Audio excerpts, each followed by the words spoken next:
Hello YouTube, here again with another video where I'll be showing you how I carved this live edge bowl out of a piece of quaking aspen that I cut down for a neighbor last year.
So guys, as I carve deeper into this log, you can see how the grain starts to take shape and form against the curves that I'm carving, and that's probably my favorite part about working with wood and doing these free form bowls, is that you really don't know what's underneath it until you carve down there and see it, and as I carve away, it slowly reveals what the final bowl is going to look like. So it's just a lot of fun and one of my favorite parts, so hope you guys enjoy it as well.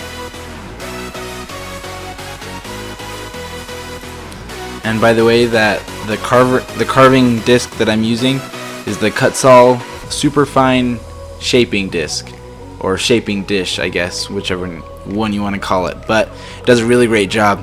And this is obviously sped up. It's sped up about 4 times, so it looks like I'm cutting really fast. But even in real life, it does cut.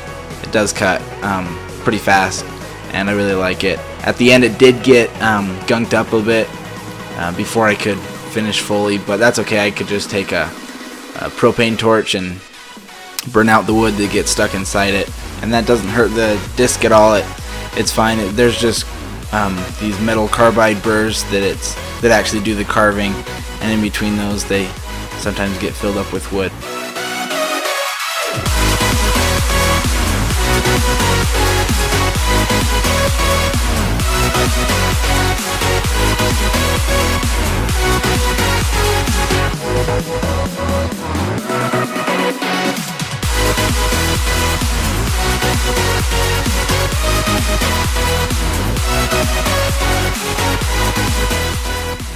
I really did like this piece of wood because there was a branch coming off of it when I cut it in half, and part of that branch is still there, so I'm able to carve into that and extend part of the bowl right into there, as you can see I'm doing right here. So anyway, it's kind of fun, gives some character to the bowl.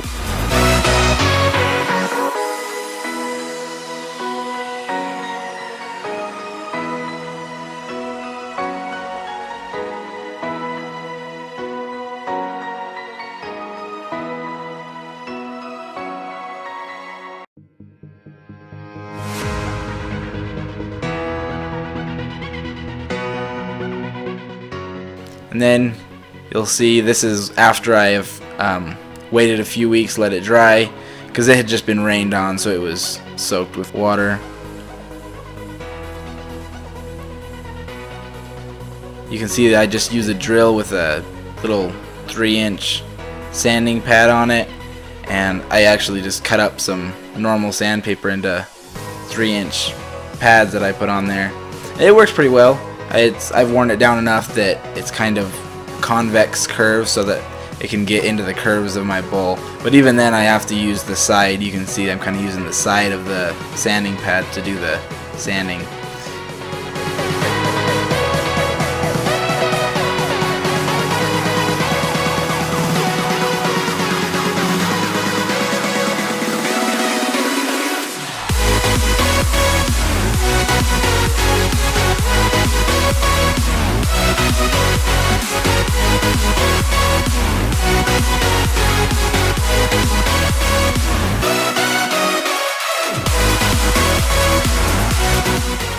So that's the outside. You can see it is live edge. I'm going to leave that outside nice and rough. So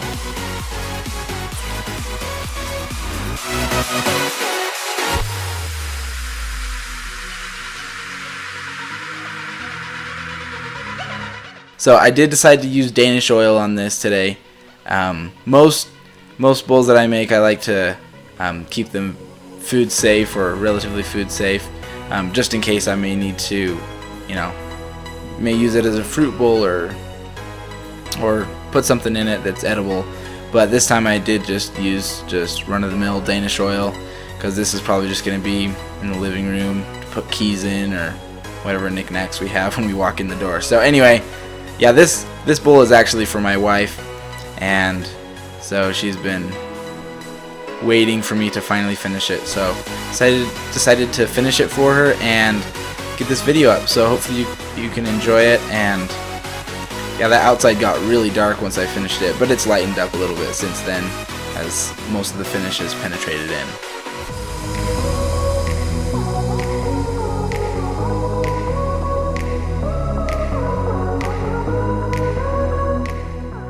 There you go. That's what it looks like.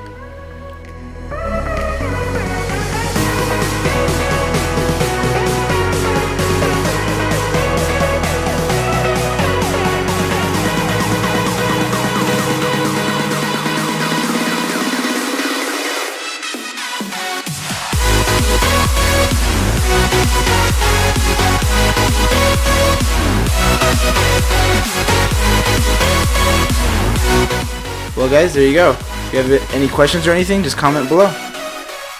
Thanks for watching.